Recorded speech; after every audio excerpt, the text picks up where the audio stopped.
Moving soon, personal concierge Tarra Stubbins is, and as part of her business, she's helped more than 100 people move as part of her job. Now she is going to help us. So we're kind of still unpacking here. You're getting ready to pack up though and move your home. This is kind of cool. I am. I'm actually moving today. Today is my big moving day. So we'll get to this done fast so the movers can start moving these boxes behind me too. You are so organized that you could do a TV hit on your moving day. It's true. Look at me. But yeah, moving is stressful. So there's some key things that can keep you organized and, stress-free throughout the move. Some people say that you need to plan 8-9 weeks in advance. Sometimes that's not the case and you have to do it pretty quickly. So my number one tip is to try to put absolutely everything in a box. It's a lot faster to load the trucks when everything can fit nicely in a box and you don't have all these little pieces they're trying to fit in and you have to, carry back and forth as well. And if you can try and get boxes that are the same size, I love banker boxes. They fold, you can assemble them really quickly. They have handles, you don't need tape, and they all stack really well together and they're durable. And there we go. Every box must be, structurally integrated and, made sure that it's the right fit. It's like, where did I pack the cat? I have another one that was just neutered and is in a cone, checking out those boxes as well. So lots of help packing here. Another great tip is IKEA actually has these big bags that you can put, big, like your sheets, your towels, any clothes in, really helpful rather than taking up room in the boxes.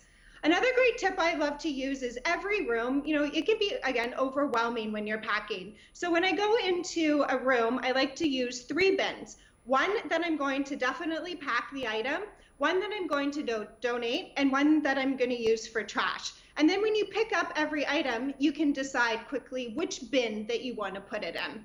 You may need to do this a few times, 3 different sets of bins, depending on your size of room, but it's really great for when you're making decisions along the way.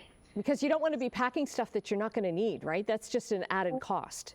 It's true, and trying to move everything and, the expense of it, it really does add up.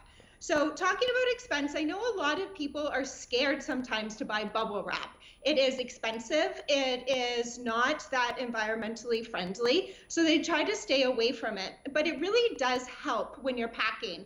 I love recyclable bubble wrap like you see there. You can also get plastic bubble wrap that's also recyclable. So I would spend your money on that. It really does help with your valuables.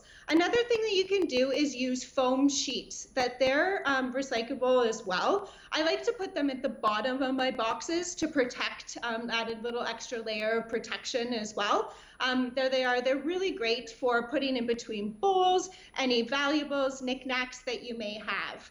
Now, if you want your boxes to be more structurally sound at the top, if there's soft things or you can't pack them all the way to the brim, I like using hangers. Hangers are really hard to pack. They kind of seem to go everywhere. People sometimes put them in bags and try to shove them on the truck. But if you put them in the top of your box, it allows them to really help your box so you can stack things on top of it. That picture there are wardrobe boxes, okay, which I love using as well. There's boxes for everything. There's even boxes for mattresses if you really want. You know what? We've got to go and you've got to go because the moving truck is right outside your door. Good luck with your move. Can't wait to see your new place. And we'll get all your tips up at chch.com. Terry, good luck. Thanks.